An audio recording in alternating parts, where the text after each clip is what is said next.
দিনে লা ইলাহা ইল্লাল্লাহু মুহাম্মাদুর রাসূলুল্লাহ। মাননীয় প্রধান উপদেষ্টার কার্যালয়ে একটি ভবন ক্ষতিগ্রস্ত হওয়ার খবর পাওয়া গিয়েছিল। স্যাটেলাইট ফায়ার স্টেশন ঘটনাস্থল পরিদর্শন করেছে, কোনো ক্ষয়ক্ষতি হয়নি। এটা ওই যে প্রধানমন্ত্রীর কার্যালয়, মানে ভয়াবহ একটা অবস্থা। এগুলো থেকে কিভাবে বাঁচবেন? প্রধানমন্ত্রীর বিল্ডিং যদি এরকম কাত হয়ে পড়ে তাহলে আসলে আমরা কোথায় আছি? দেখেন বিড়ালের অবস্থা। ও মাই গডনেস।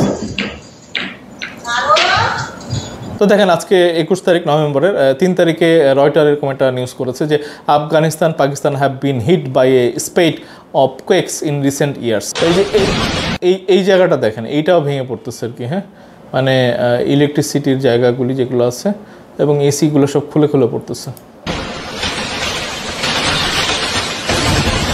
দেখছেন, আল্লাহর জিনিস আর্থকোয়েক হবে, এটা তো স্বাভাবিক জিনিস, তুমি আবার কি বলতেছো? বাট এটাও কিন্তু ঘটতেছে। অনেকে পাকিস্তানকে দোষী আরোপ করতেছেন, দায়ী করতেছেন যে আফগানিস্তানের এই আর্থকোয়েকের পিছনে তাদের ইন্টেনশনাল ম্যানমেড এইসব কারসাজি আছে। দেখেন কি অবস্থা।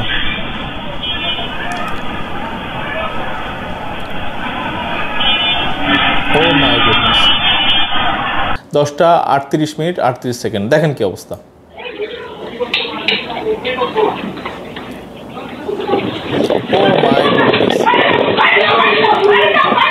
তা আমি এআইকে জিজ্ঞেস করলাম যে bomb testing underground can trigger earthquake 5+ scale.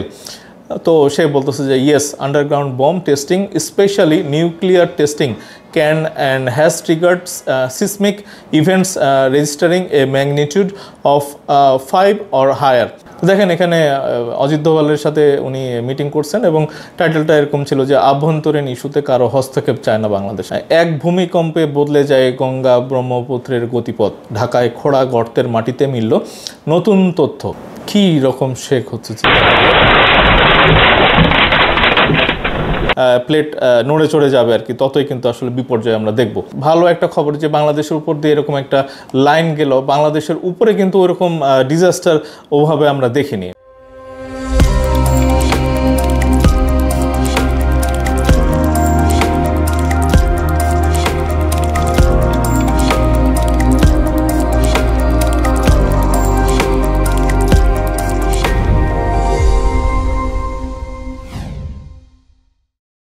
আসসালামু আলাইকুম বন্ধুরা, কেমন আছেন? আমি এনাম, আশা করি সবাই ভালো আছেন। আর্থকোয়েক হঠাৎ করে বাংলাদেশে আঘাত এনেছে এবং রিক্টার স্কেলে 5.2।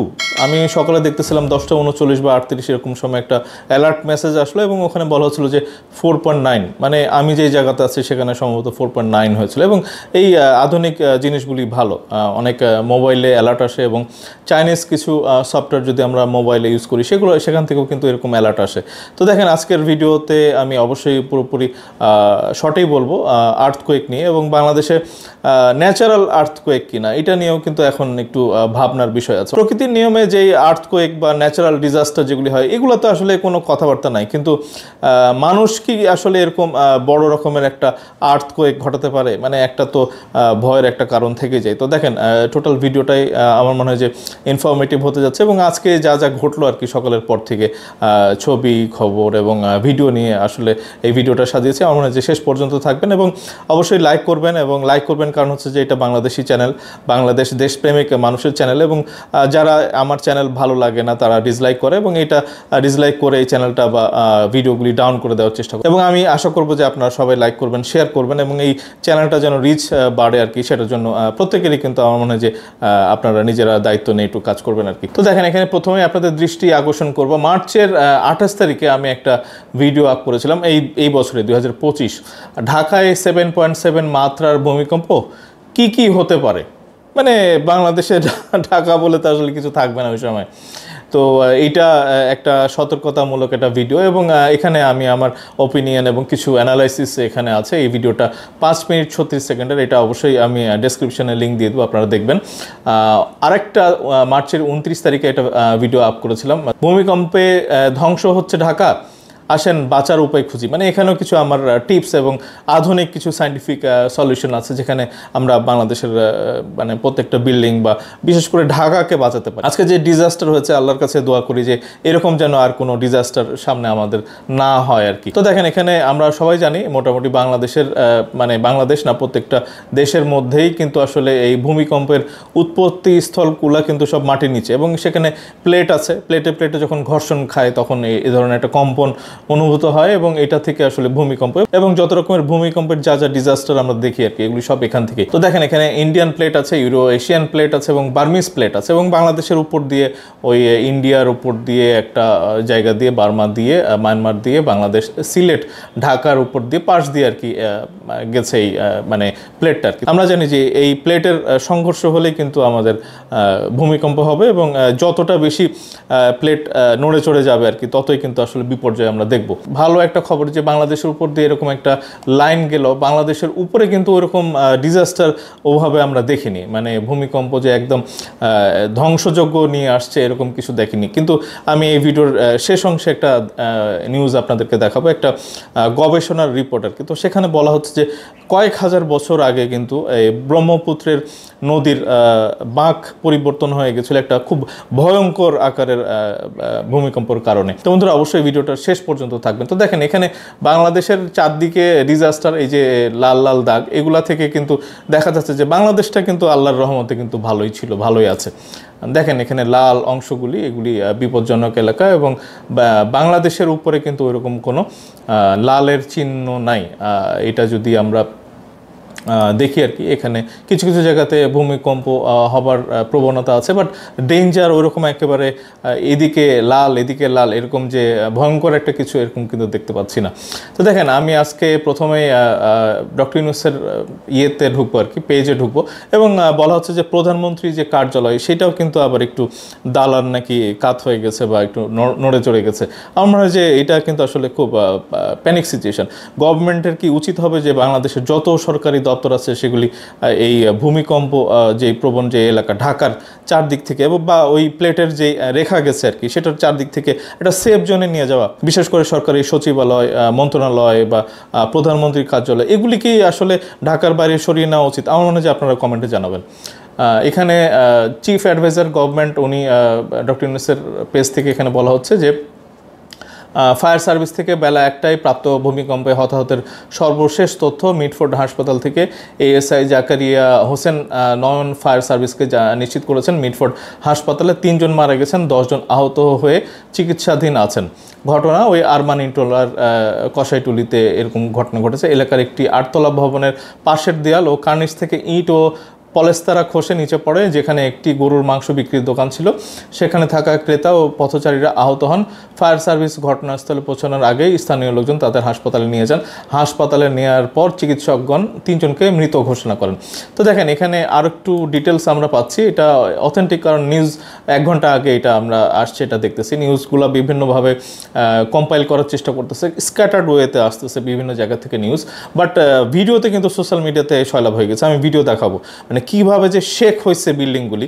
আমি যেই জায়গাতে আছি আর কি, এটা বহুতল ভবন একটা বিল্ডিং, এবং আমি কিন্তু ওই এটা ক্র্যাক হওয়ার একটা আওয়াজ শুনছি, এমন একটা ঝাঁকি দিল বিল্ডিংটা, এবং সেখানে মনে হচ্ছিল যে ভিতরে যে ওই রানা প্লাজার বিল্ডিংগুলি ভাঙার সময় যেরকম একটা মানে ক্র্যাকের একটা আওয়াজ হচ্ছিল বিল্ডিংগুলি যখন পড়ে যায়, ওইরকম কিন্তু আমি একটা আওয়াজ টের পাই।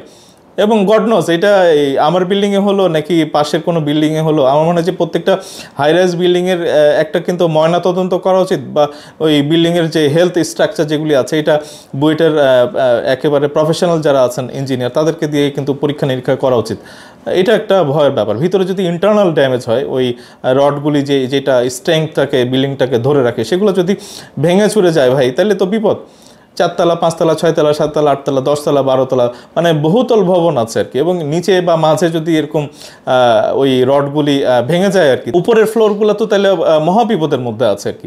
আমার মনে হয় যে এটা সবাই, প্রত্যেকটা বিল্ডিংয়ের মালিক যারা বিল্ডিংয়ে বসবাস করেন, হাই রাইজ বিল্ডিংয়ে যারা বসবাস করেন, তারা কিন্তু বিষয়টা দেখবেন। তো দেখেন এখানে চিফ অ্যাডভাইজার জিওবি ওনার পেজ থেকে আরও বলতেছে যে আরমানিটোলারে যেখানে তো একটা ঘটনা ঘটলো, 1 নম্বর 2 নম্বর একটা লিস্ট উনি দিয়েছেন যে এখানে কী কী ঘটছে আজকে। খিলগাঁও নির্মাণাধীন ভবন থেকে পার্শ্ববর্তী দোতলা একটি ভবনে একটি ইট পড়ে একজন আহত হন। স্থানীয় লোকজন কর্তৃক তাকে ফায়ার সার্ভিসের কোনো কাজ করতে হয়নি, মানে তাকে রেস্কিউ করা হয়েছে আর কি। বাড়িধারা ব্লক এফ রোড 5 এ একটি বাসা বাড়িতে আগুনের সংবাদ পাওয়া গেছে। বাড়িধারা ফায়ার স্টেশনের 2টি ইউনিট অগ্নি নির্বাপনে কাজ করছে। মানে এইটা খুব এসেনশিয়াল। আর্থকোয়েক হওয়ার সাথে সাথে কিন্তু মেন সুইচ বন্ধ করে দিতে হবে ভাই। ওই আমরা সবাই আজকেও অনেকে একটু দৌড়াদৌড়ি করতেছিল আর কি, যে কি করবে। অ্যালার্ট মেসেজের মধ্যে দুইটা খুব ইম্পর্টেন্ট একটা ইস্যু, সেটা হচ্ছে যে গ্যাসের সুইচটা চাকাটা মানে বন্ধ করে দিতে হবে, মেন সুইচ যেটা আছে বিল্ডিংয়ের মধ্যে, বাসাবাড়ির মধ্যে। এবং ওই প্রত্যেকটা ফ্রিজ, টেলিভিশন, এসব ইলেকট্রনিক্সের যেই জায়গাগুলি আছে সেটা তো আসলে ইন্ডিভিজুয়াল সুইচ অফ করার দরকার নেই, মেন সুইচ যেটা আছে কাট আউটটা অফ করে দেবেন। এটা অফ করলে ওই গ্যাস এবং ইলেকট্রিসিটি বন্ধ থাকলে এটা মোটামুটি সেফ থাকে। এবং দয়া করে লিফট ইউজ করবেন না, অবশ্যই সিঁড়িটা ব্যবহার করবেন। এবং বলা হয় যে ওই খাটের নিচে বা যেসব জায়গাতে বিল্ডিংয়ের ভেঙে পড়লে যেন ওই দেয়াল বা উপরের কি বলে ফ্লোরটা যেন মাথার উপরে পড়লে যেন আপনি মৃত্যু থেকে বাঁচেন আর কি, এরকম একটা বলা হয়। এবং উঁচু দেয়ালের নিচে বা পাশে বা এভাবে শক্ত টেবিল বা খাটের নিচে কিন্তু আশ্রয় নেওয়া যেতে পারে। আমার মনে হয় যে এইটা বাংলাদেশে যদি এরকম কোনো ডিজাস্টার হয়, দেখা গেলো যে 8 বা 9 এরকম রিক্টার স্কেলে উঠে গেল, তাহলে পুরো ঢাকাটাই কিন্তু একটা কবরস্থানে পরিণত হবে। এবং সেখানে কে উদ্ধার করবে, এবং জীবিত থাকলেও তো বিপদ। আমার মনে হয় যে অনেকে বলতেছিলেন আজকে যে বিল্ডিংয়ের মধ্যেই আছি, আল্লাহ যদি মৃত্যু লেখা থাকে তাহলে এখানেই মারা যায় আর কি, বাইরে গেলেও তো বিপদ। প্রত্যেকটা হাই রাইজ বিল্ডিং, গলির মধ্যে এই দিক থেকে বিল্ডিং পড়লেও আপনি শেষ, রোডের মধ্যে যদি আপনি দাঁড়ান এই দিক থেকে বিল্ডিং পড়লেও কিন্তু শেষ।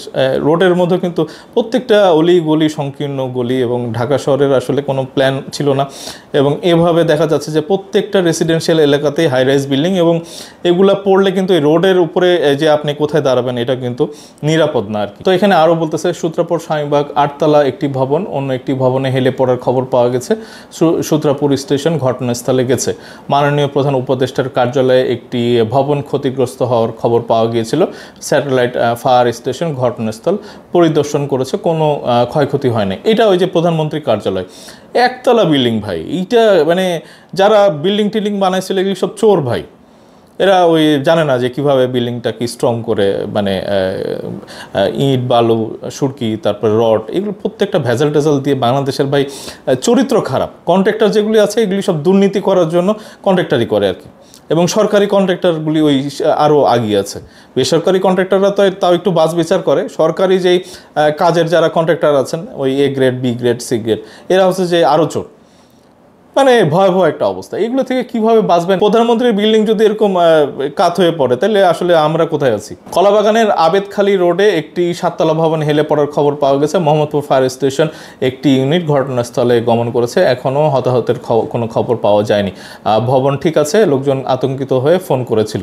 মুন্সিগঞ্জের গজারিয়ায় একটি বাসা বাড়িতে আগুন, গজারিয়া ফায়ার স্টেশন থেকে 2টি ইউনিট গমন করেছে। ওই 1 তলা 2 তলায় ওই মাটির ঘরে থাকা ভালো আর কি। ঝুঁকিপূর্ণ এলাকা। ঢাকা শহর যদি এভাবে কলাপস করে, মানে গড নোজ এটা উদ্ধারকারী ফায়ার স্টেশনগুলিও কি জীবিত থাকবে কিনা। তো তখন আসলে ওই প্রতিবেশী রাষ্ট্রদের আরও সুবিধা হবে যে আমরা রেস্কিউ করতে বাংলাদেশে ঢুকবো আর কি। তো দেখেন, ন্যাচারালি যে আর্থকোয়েক হয় এটা তো আমরা জানবো, কিন্তু ম্যানমেড কি আবার আর্থকোয়েক ঘটানো সম্ভব, এটাও কিন্তু আসলে সন্দেহের বাইরে রাখা যাবে না। আমাদের প্রচুর এখন শত্রু রাষ্ট্রের তৈরি হয়েছে, এবং তারা যে এরকম কনস্পাইরেসি করতে পারে এটাও কিন্তু আমাদের একটু চিন্তার মধ্যে রাখা উচিত। তো এই প্রসঙ্গে আমি একটু শেষে আলাপ করি। তো দেখেন, এখানে আমি ডক্টর ইউনূসের পেজ থেকে আমি একটু সরে যাচ্ছি এবং খবরগুলি দেখে নিই। বার্তাবাজার এরকম খবর দিয়েছে যে ভূমিকম্পের উৎপত্তি স্থল নরসিংদীতে 55 জন আহত। তো দেখেন, এখানে কিন্তু অলরেডি 55 জন নরসিংদীতে আহত হয়েছে এরকম খবর পাওয়া গেছে। তো দেখেন, এখানে যমুনা টেলিভিশনের একটা স্পোর্টস ওয়ার্ল্ডের একটা নিউজের একটা ভিডিও ভাইরাল হয়ে গেছে। এখানে বলা হচ্ছে যে ভূমিকম্পে কাঁপলো যমুনার টিভির স্টুডিও, দক্ষভাবে সামলালেন উপস্থাপক। একটু দেখি ভিডিওটা। এশিয়ান কাপ কোয়ালিফায়ার বিল্ডিং কাঁপতেছে, ভারত বধে দেখছেন কিভাবে ভয়ঙ্কর ভাবে বিল্ডিং কাঁপতেছে। দিনে লা ইলাহা ইল্লাল্লাহু মুহাম্মাদুর রাসূলুল্লাহ গোল করে থেমে যেতে চান। দেখেন না, মানুষের যে সব ভেঙে চুরে পড়লো, মানে লক্কর চক্কর সব স্টুডিও নাকি আল্লাহ জানে। দেখেন কি অবস্থা, আওয়াজটা শোনেন। গোল করে থেমে যেতে চান না, কি একটা অবস্থা।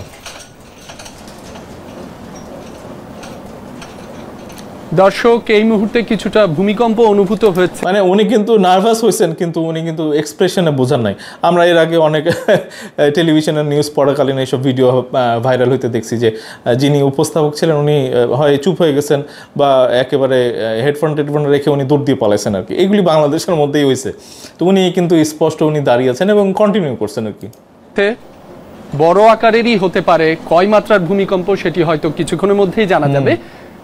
আশা করি সবাই সাবধানে থাকবেন, যে যেখানে আছেন নিরাপদে থাকবেন। সৃষ্টিকর্তার কাছে প্রার্থনা করছি সবাই নিরাপদে থাকুক। বাহ, তো দেখেন এইটা খুব ভালো লাগছে আর কি। পুরান ঢাকা 5তলা বিল্ডিংয়ের রেলিং ধসে পড়ে 3 পথচারী নিহত।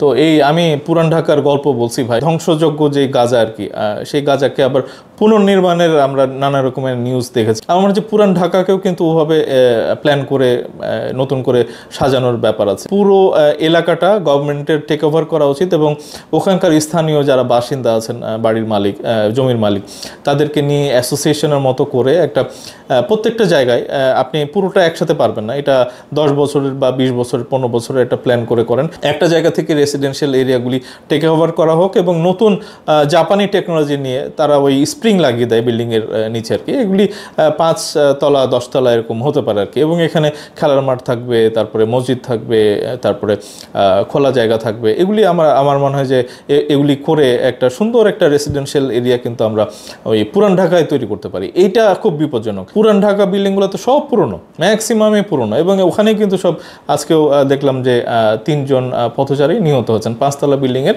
ওই রেলিং ধসে পড়ছে বা ওইসব জিনিস আর কি। তো এগুলি কিন্তু আমাদেরকে করতে হবে। পুরান ঢাকাটা কিন্তু ভাই আগে, এবং এই সরকারি দপ্তরগুলি সব ঢাকা থেকে সরান আপনারা।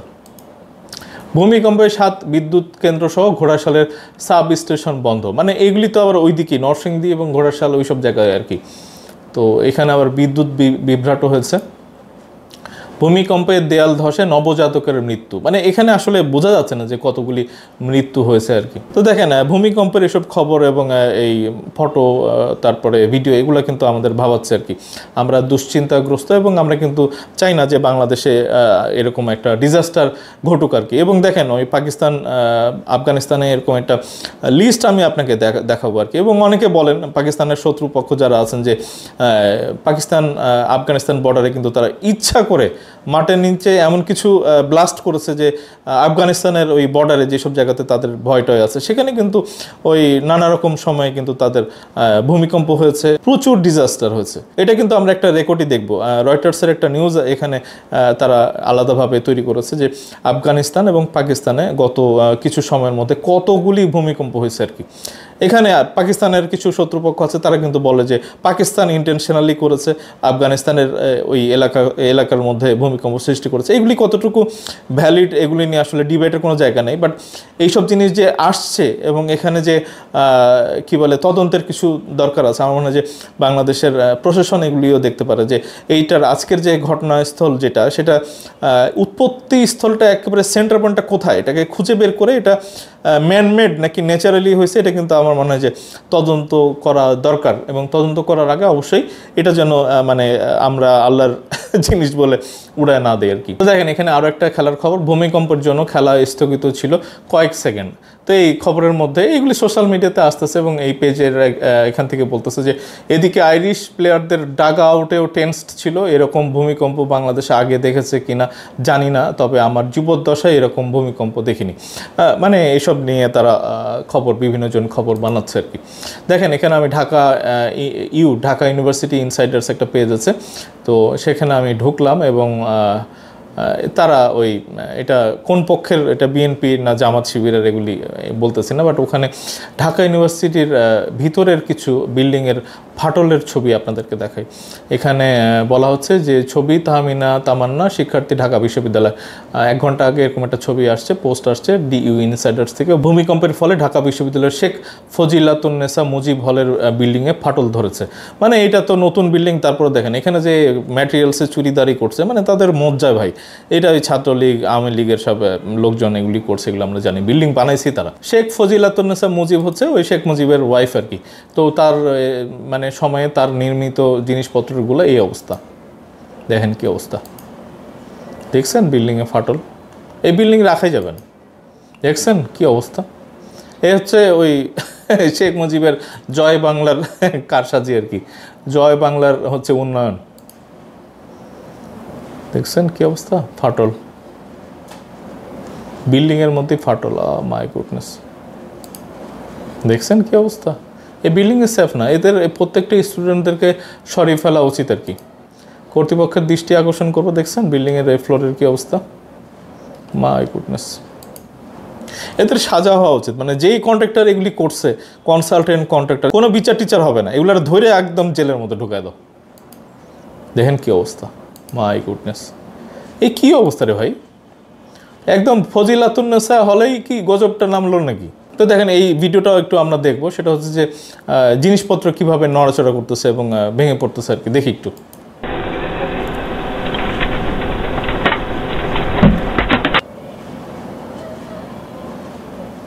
কি রকম শেখ হচ্ছে,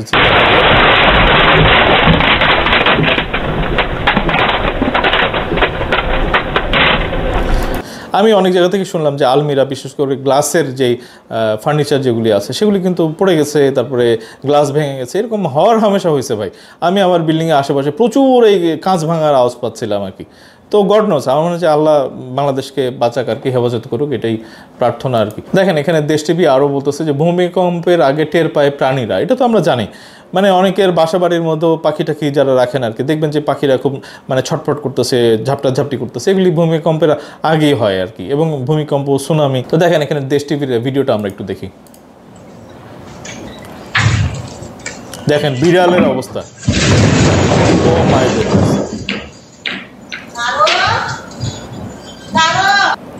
দেখছেন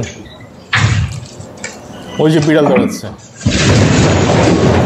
মানে একটা প্রথমে একটা এমন জোরে ঝাঁকি দিছে ভাই, মানে ভয় পাইছে আর কি। দেখেন এখানে মাছরাঙ্গা টেলিভিশন তারাও এরকম একটা নিউজ করেছে, এই সিসিটিভির একটা ক্লিপ, 10টা 38 মিনিট 38 সেকেন্ড, দেখেন কি অবস্থা।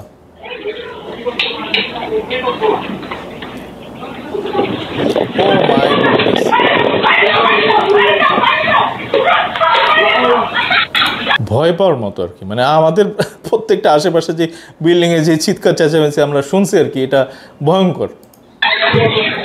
ভদ্রলোক বসে পড়ছে আর কি,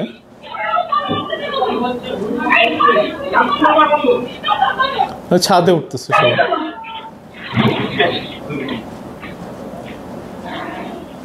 ভয়ঙ্কর আর কি, মানে অনেকে ছাদে চলে গেছেন, আবার অনেকে মানে লিফট অ্যাভয়েড করে সিঁড়ি দিয়ে নামতে গেছেন আর কি। দেখেন এই দুটা বিল্ডিংয়ের শেকটা একটু দেখে, হ্যাঁ, সিসিটিভি ফুটেজে আজকের ভূমিকম্পের ভয়াবহতা, দুটা বিল্ডিং কিভাবে কাঁপতেছে ভাই, মানে এটা কিয়ামত হইলে ওই সময় কি হবে চিন্তা করে না।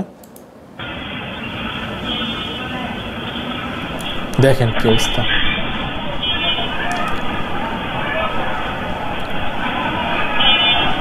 ও মাই গুডনেস,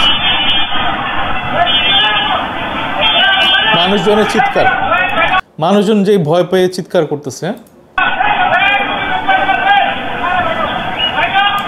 উফ, আল্লাহ বাংলাদেশকে সেভ করুক আর কি। দেখেন এই ভিডিওটা আরেকটা আমি সোশ্যাল মিডিয়াতে পাইছি, দেখেন কিভাবে এটা, মানে মনে হচ্ছিল যে এটা এআই দিয়ে তৈরি, বিল্ডিং এইসব জিনিসপত্র ভেঙে ভেঙে পড়ছে ভাই, দেখেন। ও মাই গডনেস, ও গড, আল্লাহ। এই যে এই জায়গাটা দেখেন, এইটাও ভেঙে পড়তেছে আর কি, হ্যাঁ, মানে ইলেকট্রিসিটির জায়গাগুলি যেগুলো আছে এবং এসিগুলো সব খুলে খুলে পড়তেছে, দেখছেন। অনেকে আছেন না যে কাজিন, দুই কাজিনের মধ্যে পাশাপাশি বিল্ডিং, দুই ভাইয়ের মধ্যে পাশাপাশি বিল্ডিং, একটা ফ্যামিলি, আগে দাদা ছিল, দাদার ছেলেরা সব আলাদা হয়ে গেছে, তো পাশাপাশি একদম কোল ঘেঁষে বিল্ডিং বানাইছেন। তো কোল ঘেঁষে বিল্ডিং বানাইলে কিন্তু আবার এরকম হবে, দুইজন ঠকাঠকি করবে এবং একটা আরেকটার মাথার মধ্যে, কোলের মধ্যে একদম হেলে পড়বে আর কি। এইটা মানে আমার মনে হয় যে অ্যাটলিস্ট একটা সেফ ডিস্টেন্স রাখা উচিত দুই বিল্ডিংয়ের মাঝখানে। দেখেন এখানে আজকে একটা নিউজ দ্য বিজনেস স্ট্যান্ডার্ড লাগাই দিছে, এক ভূমিকম্পে বদলে যায় গঙ্গা ব্রহ্মপুত্রের গতিপথ, ঢাকায় খোঁড়া গর্তের মাটিতে মিলল নতুন তথ্য। এখানে বলি গবেষণাটির সহলেখক ও নিউ ইয়র্কের কলম্বিয়া ক্লাইমেট স্কুল ল্যামন্ট আর্থ অবজারভেটরির ভূপদার্থবিদ ডক্টর মাইকেল স্টেকলার তার 2016 সালের এক গবেষণায় উল্লেখ করেছেন টেকটনিক প্লেটের সংঘর্ষ কীভাবে গাঙ্গেয় ও গঙ্গার বদ্বীপ এলাকার চেহারা বদলে দিয়েছিল। পৃথিবীর উপরিভাগের কতগুলো বিশাল অনমনীয় প্লেটকেই টেকটনিক প্লেট বলা হয়। এরা খুব ধীরে ধীরে নড়াচড়া করে, কোনো কারণে প্লেটগুলো নিজেদের মধ্যে বড় ধরনের সংঘর্ষ হলেই সৃষ্টি হয় ভূমিকম্প। তো এখানে একটা গবেষণা করা হয়েছে এবং 2016-তে এই গবেষণাটা এখানে করা হয় এবং দেখেন এখানে কিন্তু ওই মাটি টাটি নিচ্ছেন এইসব জায়গাতে দেখা যাচ্ছে। এবং এখানে বলা হয়েছে যে ঢাকার রাস্তার পাশের যে গর্তে বালির আগ্নেয়গিরি পাওয়া গেছে সেখান থেকে 85 কিলোমিটার দূরেও একটি বড় নদীর চ্যানেল পান বিজ্ঞানীরা। ওই নদী থেকে মাটির আরও কিছু নমুনা সংগ্রহ করেন তারা, পরীক্ষা করে দেখেন সেগুলো একই সময়ের মাটির কণা। এই আবিষ্কার ইঙ্গিত দিচ্ছে 2500 বছর আগে নদীটির গতিপথ নাটকীয়ভাবে বদলে গিয়েছিল। এসব ঘটনার সময়কাল ও স্থান খুব কাছাকাছি। এসবই ইঙ্গিত দিচ্ছে 2500 বছর আগে এক বড় মাত্রার ভূমিকম্পে বদলে গিয়েছিল গঙ্গার গতিপথ। University of California Los Angeles এর সিভিল ও পরিবেশ প্রকৌশলবিদ্যার অধ্যাপক ডক্টর জোনাথন স্টুয়ার্ট বলেন, প্রকৌশলগত দিক থেকে নদীর গতিপথের এই অস্থিতিশীলতা চিন্তার কারণ হয়ে দাঁড়িয়েছে। গবেষণাটি বিভিন্ন দিক থেকে বাংলাদেশের জন্য উপকারী বলে মন্তব্য করেন তিনি, কারণ বাংলাদেশ কত সময় পরপর বড় ভূমিকম্প আঘাত হানতে পারে এবং আঘাত হানলে কোন অঞ্চলে বেশি ক্ষতিগ্রস্ত হবে সে বিষয়ে আরও অনেক তথ্য দিতে পারবে এই গবেষণা। তো দেখেন এখানে আমরা প্রাকৃতিক হিসাব নিকাশ সেগুলি আমরা জানলাম, কিন্তু ম্যান মেড কি কোনো ঘটনা আছে যেটাতে আসলে এরকম আর্থকোয়েক ঘটনা হতে পারে আর কি। তো আমি এআইকে জিজ্ঞেস করলাম যে bomb testing underground can trigger earthquake 5+ scale. তো সে বলতেছে যে yes, underground bomb testing specially nuclear testing can and has triggered seismic events registering a magnitude of 5 or higher। তো বন্ধুরা আমরা এখান থেকে বুঝতে পারি যে মাটির নিচে যদি এরকম বড় ধরনের ব্লাস্ট হয় তো সেটাও কিন্তু কৃত্রিমভাবে কিন্তু একটা আর্থকোয়েক জেনারেট করা যেতে পারে। এবং এটা আমরা দেখছি, আমরা কিছুদিন আগে কিছু বোম উদ্ধার করেছিল আইনশৃঙ্খলা বাহিনী এবং একটা জায়গাতে খোলা মাঠে একদম মাটির গভীরে এগুলো দিয়ে এই বোমটাকে ব্লাস্ট করা হয়। এবং আমরা সেই ঘটনার মধ্যে ভিডিওর মধ্যে আপনারা খুঁজলে পাবেন ইউটিউবের মধ্যে। আইনশৃঙ্খলা বাহিনীর ওখানে যারা ছিলেন ওরা তো আহত হয়েছেন। 2 কিলোমিটার মধ্যে বিল্ডিংগুলি একদম ভূমিকম্প হয়েছে আর কি, রীতিমতো ভূমিকম্প হয়েছে, বিল্ডিংগুলি ফাটল হয়েছে, কারো কারো চাল উড়ে গেছে। তো এইটা বাংলাদেশেও কিন্তু আমাদের শত্রুর এখন অভাব নাই। ওই জাতীয় স্টেডিয়ামে গিয়ে যেভাবে আপনারা ভারতকে বুলি করছেন, আমি এটা গতকালকের একটা ভিডিও ক্লিপ আমার চোখে আসছে, উই ফাক ইন্ডিয়া। ভাই এত বাড়াবাড়ি কিন্তু ভালো না। হ্যাঁ, আপনারা ভারতের বিপক্ষে অবস্থান নেন, আমিও ভাই ভারতের বিপক্ষে। আপনারা এইভাবে যদি বুলি করেন স্টেডিয়ামের মধ্যে একদম গ্যালারি ধরে, এগুলা কেউ কেউ বলতেছে পিনাকি ইলিয়াসের ভক্তরা একটা পুরো গ্যালারি সেট আপ করে নিয়েছিল এবং তারা উই ফাক ইন্ডিয়া এইসব স্লোগান দিছে।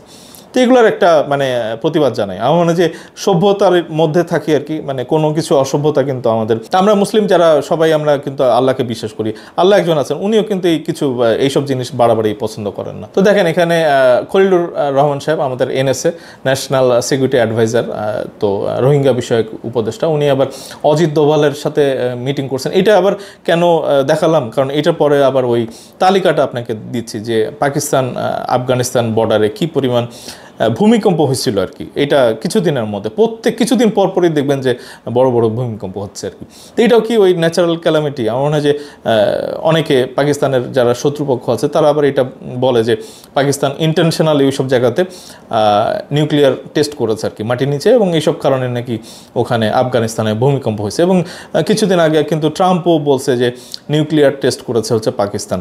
তো আমরা কিন্তু কোনো নিউজ মিডিয়াতে দেখি না এগুলি। আইনশৃঙ্খলা বাহিনীর যারা আছেন তারাও কিন্তু আসলে প্রশাসনের যারা আছেন তারাও কিন্তু এই জিনিসটা খতিয়ে দেখতে হবে যে কৃত্রিমভাবে আবার এরকম কেউ করতে পারে কিনা। মাটির নিচে একেবারে বেশ 1 কিলোমিটার 2 কিলোমিটার নিচে হয়তো সুড়ঙ্গ বা কোনো পাইপ দিয়ে একটা বোম নিয়ে রেখে একটা ব্লাস্ট করানো হলো, এবং এটার মাত্রাটা এত হবে যে এটা দেখা গেলো যে একদম পশ্চিমবঙ্গ ওইদিকে মায়ানমার পর্যন্ত একটা আর্থকোয়েক হয়ে গেছে। তো তাইলে তো আমরা ওই রিক্টার স্কেলে যদি আজকে 5.2 যে অবস্থা হয়েছে আর কি, তাতে 6 বা 7 যদি এরকম করা যায় তাহলে তো ঢাকার অস্তিত্ব থাকবে না। কিসের ওই চাইনিজ জেট ফাইটার আর কিসের আধুনিক অস্ত্র নিয়ে আমরা এত চিন্তা ভাবনা করতেছি আর কি। তো দেখেন এখানে অজিত দোভালের সাথে উনি মিটিং করছেন এবং টাইটেলটা এরকম ছিল যে আভ্যন্তরীণ ইস্যুতে কারো হস্তক্ষেপ চায় না বাংলাদেশ। এটা অবশ্যই ভালো একটা দিক। তারা আবার প্রচার করতেছে যে বাংলাদেশে নাকি আইএসআই এর মানে হেডকোয়ার্টার তারা বসাইছে পাকিস্তানের, এবং তারা তথ্য প্রমাণ এগুলো হাজির করছে এবং তারা নাকি হুমকি দিয়েছে যে পাকিস্তানের সাথে এরকম যেন কোনো অ্যালায়েন্স না হয়, এটা মানে হুঁশিয়ারি দিয়েছে তারা। এটা বাংলাদেশ যদি আবার করে তাহলে আবার তারা একটা নতুন বিপদের মধ্যে পড়বে আর কি। তো দেখেন আজকে 21 তারিখ নভেম্বরের 3 তারিখে রয়টার এরকম একটা নিউজ করেছে যে Afghanistan Pakistan have been hit by a spate of quakes in recent years. তো এটা কি, এটা হচ্ছে যে কত ধরনের কত রকমের আর্থকোয়েক হয়েছে আর কি গত কিছুদিনে। 2025-এ আমরা দেখতেছি যে a magnitude 6.2 quake struck southern Afghanistan, মানে এটা আমরা একটা দেখলাম। A magnitude 5.5 earthquake struck central Pakistan, মানে দুই সাইডেই হচ্ছে আর কি, খেয়াল করেন দুইটাই এখন শত্রুপক্ষ। এদিকে আর্থকোয়েক তৈরি করতে পারে যদি তারা চায়, তারাও কিন্তু কম না, তারাও কিন্তু এরকম করে দেখাচ্ছে। এটা প্রাকৃতিক কিনা এসব এটাকে একটু সাইডে রাখি। আপনারা অনেকে আমি এই পয়েন্টটা উঠাইলে কিন্তু এক পক্ষ এসে বলবেন যে ধরি আল্লাহর জিনিস আর্থকোয়েক হবে, এটা তো স্বাভাবিক জিনিস, তুমি আবার কি বলতেছো। বাট এটাও কিন্তু ঘটতেছে, অনেকে পাকিস্তানকে দোষী আরোপ করতেছেন, দায়ী করতেছেন যে আফগানিস্তানের এই আর্থকোয়েকের পিছনে তাদের ইন্টেনশনাল ম্যানমেড এইসব কারসাজি আছে আর কি। তো এটা যদি ম্যানমেড যদি এরকম বড় বড় ভূমিকম্প তারা তৈরি করতে পারে, তাহলে বাংলাদেশের তো আসলে বন্ধু রাষ্ট্রের আমাদের চারপাশে আমাদের কি আছে এগুলো আপনারা জানেন না। এ ম্যাগনিটিউড 5.7 আর্থকোয়েক স্ট্রাক পাকিস্তান মে 10 তারিখে।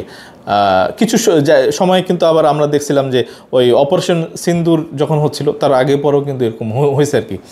কোয়েকস of magnitude 5.6 and 5 hit the Hindu Kush and Afghanistan Tajikistan border. চিন্তা করছেন এপ্রিল 16 এবং 18 তারিখে। A magnitude 5 earthquake struck Pakistan on April 12। Pakistan southern port of city Karachi was hit by several moderate, মানে ওই যে এগুলো ঘটতেই আছে আর কি। এটা মার্চেও হয়েছে, জুনেও হয়েছে। 2024-এ কী হয়েছে, তো দেখেন এখানে 2024-এও এরকম তালিকা দিয়েছে, বিশাল বিশাল তালিকা। 2023-এ মানে একবার শুরু হইলে ভাই থামতেছে না।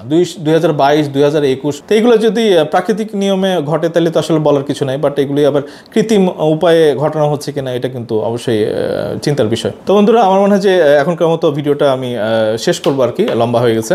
তো অবশ্যই আপনারা কমেন্টে জানাবেন আপনাদের কীভাবে আপনারা এই জিনিসটাকে দেখতেছেন। এটা প্রাকৃতিকভাবেও হচ্ছে, মানে এটা যদি হয়ে থাকে তাহলে আমরা ঢাকাকে বাংলাদেশকে কিভাবে বাঁচাবো, আর যদি এগুলির পিছনে আমাদের শত্রুপক্ষের হাত থাকে সেটাও কিন্তু আসলে খতিয়ে দেখা দরকার আর কি। তো আমার মনে হয় যে আপনাদের অবশ্যই কমেন্টে আপনাদের মতামত জানতে চাইব। আমার আগের মার্চের যেই ভিডিওগুলোর রেফারেন্স আমি দিলাম, আমার ডেসক্রিপশনে সেটার লিঙ্ক দিয়ে দেবো। আপনারা মনে হয় যে সেখানেও কিছু কনস্ট্রাকটিভ কিছু টিপস আমি দিয়েছি আর কি, জাপানি যে টেকনোলজিগুলি আমরা নিয়ে আসতে পারি, এবং সেখানে রিক্টার স্কেলে 5, 6 এগুলো উঠলে যে তাদের 30 তলা বিল্ডিং পর্যন্ত অক্ষত থাকে, সেটা কিভাবে সম্ভব। আমার মনে হয় যে দুর্নীতিপরায়ণ যারা নাকি কন্ট্রাক্টর আছে তাদের এখন টার্গেট করা উচিত। এবং বন্ধুরা ঢাকা ইউনিভার্সিটি অনেকগুলি হল ভেঙে গেছে, ছাত্রছাত্রীদের নিরাপত্তার জন্য তাদেরকে এই হলগুলি বন্ধ করে দেওয়া উচিত। এবং বিশেষ করে শেখ ফজিলাতুন্নেসা মুজিব হল, মানে এটা শেখ মুজিবের ওয়াইফের নামে করা, এবং সেখানে আওয়ামী লীগের কোন কন্ট্রাক্টর এই বিল্ডিংগুলি বানিয়েছিল তাদেরকে ইমিডিয়েটলি অ্যারেস্ট করে তাদেরকে জেলে ঢোকানো উচিত, বিশেষ করে কন্ট্রাক্টর এবং কনসালটেন্ট। তো এটা অবশ্যই আমাদের জন্য খুব কনসার্নের জায়গা যে প্রধানমন্ত্রীর যে কার্যালয়টা আছে আর কি, ডক্টর ইউনূস যেখানে বসেন, সেটাও কিন্তু আসলে আঘাতপ্রাপ্ত আর কি। তো বন্ধুরা এখনকার মতো বিদায় জানাচ্ছি। বিদায়ের আগে অবশ্যই আপনাদের সবাইকে ধন্যবাদ জানাই এতক্ষণ সাথে থাকার জন্য। সবার মঙ্গল কামনা করতেছি, সবাই ভালো থাকেন, সুস্থ থাকেন, নিরাপদে থাকেন, এবং আগামী ভিডিওতে চোখ রাখার জন্য অনুরোধ করতেছি। এখনকার মতো বিদায় জানাচ্ছি। ধন্যবাদ সবাইকে। আসসালাম।